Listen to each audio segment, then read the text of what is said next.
Bismillahirrahmanirrahim. Kali ini saya ingin menyampaikan sebuah permainan yang sekarang terkategori menjadi salah satu cabang olahraga, yaitu catur. Catur adalah sebuah bentuk permainan atau olahraga yang sangat menarik. Nah, kenapa permainan tersebut disebut catur? Mungkin audiens atau saudaraku yang saya muliakan sudah tahu jawabannya. Saya sendiri belum tahu, saya hanya mengira-ngira. Salah satu kenapa disebut catur, karena papan permainan catur dan kolom-kolomnya itu selalu berbentuk atau bentuknya segi empat. Oke? Alasan yang kedua kenapa disebut catur, karena ada 4 jenis langkah. 4 jenis langkah dalam permainan catur. Langkah 1, langkah setapak. Yang kedua adalah langkah tegak lurus, baik horizontal maupun vertikal.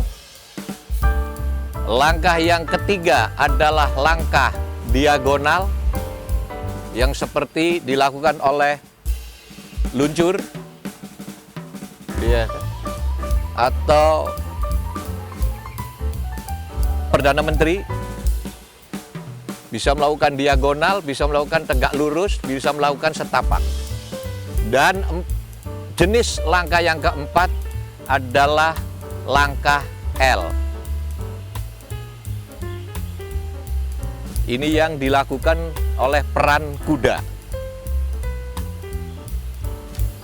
Kuda itu jalannya L.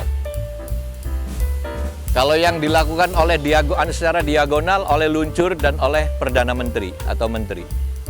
Yang dilakukan secara tegak lurus juga dilakukan oleh Menteri dan benteng. Yang dilakukan setapak demi setapak adalah oleh pion dan raja.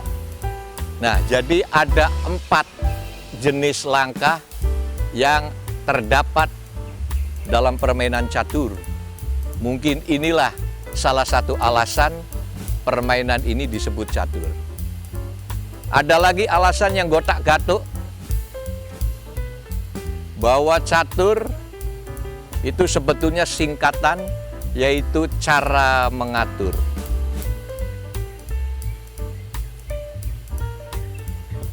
Apa yang diatur? Yaitu membuat strategi bagaimana kita bisa memenangkan pertandingan, bagaimana kita tidak menjadi pihak yang banyak berkorban, dan lain sebagainya, dan lain sebagainya. Jadi jangan-jangan kata catur yang bermakna 4 itu ada 3 alasan, karena kotaknya berbentuk segi 4, jenis langkahnya ada 4 jenis, yaitu langkah setapak, mengenai pion dan raja, dan yang lain-lain. Tegak lurus, baik vertikal maupun horizontal. Ada yang langkah diagonal, luncur, Perdana Menteri. Dan jenis langkah yang keempat adalah L. Ini yang sangat eksentrik, yaitu langkahnya berbentuk L yang tanpa ada penghalang apapun. Kalau langkah-langkah yang lainnya bisa terhalangi, tapi kalau langkah yang L ini tidak terhalangi. Ibaratnya tembok sekuat dan setinggi apapun oleh kuda ini bisa dilewati. Inilah beberapa alasan saya menyampaikan permainan yang sekarang menjadi bentuk olahraga, cabang olahraga yang bernama catur. Nah, Apa di dalam makna catur? Yang terkandung di dalam makna catur adalah di situ seolah-olah menyimpulkan berbagai role and function, peran dan peranan. Bahwa benteng itu tugasnya tegak lurus. Luncur itu diagonal. Pion itu setapak demi setapak, tapi itu semuanya ada barrier. Tapi kalau kuda itu tanpa barrier, tanpa penghalang apapun. Artinya di dalam percaturan, dalam permainan yang bentuk catur ini menggambarkan kehidupan manusia hari-hari yang mana setiap orang mempunyai peran dan peranan yang dalam bahasa asingnya adalah mempunyai role and function. Yang kedua, di dalam permainan catur juga menyimpulkan bahwa mendidik bagaimana kita tidak menjadi bangsa pecundang atau bangsa yang kalah. Kita harus terus mengatur strategi supaya kita terus menjadi pemenang. Jadi jangan-jangan makna dari catur yang lain adalah cara mengatur, yaitu mengatur strategi, mengatur cara berpikir, dan mengatur bagaimana kita selalu menjadi pemenang, dan lain-lain, dan lain-lain. Nah, permainan catur ini salah satu bentuk permainan yang usianya sudah sangat tua, yang konon dulu ini hanya bentuk informasi yang sifatnya masih harus dicek kebenarannya.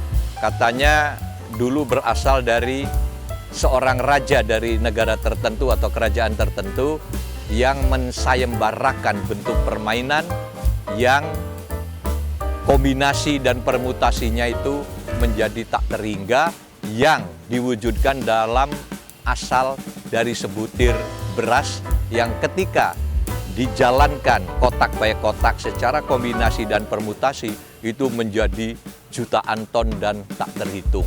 Konon ceritanya dari sebuah sumber yang harus dicek lagi kebenarannya. Tapi paling tidak, kenapa saya menyampaikan dalam konten berbagi makna ini adalah salah satunya adalah catur, karena ini melatih anak-anak didik kita untuk bagaimana berpikir, dan kita alhamdulillah punya pecatur wanita yang sangat tangguh, kalau nggak salah namanya Irin, ya.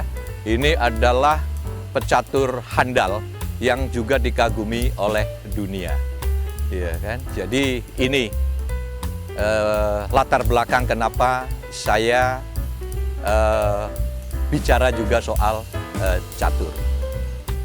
Bukan karena saya hobi catur, tapi karena catur ini permainan yang mengandung multi makna yang sangat bermanfaat untuk kehidupan kita. Terima kasih.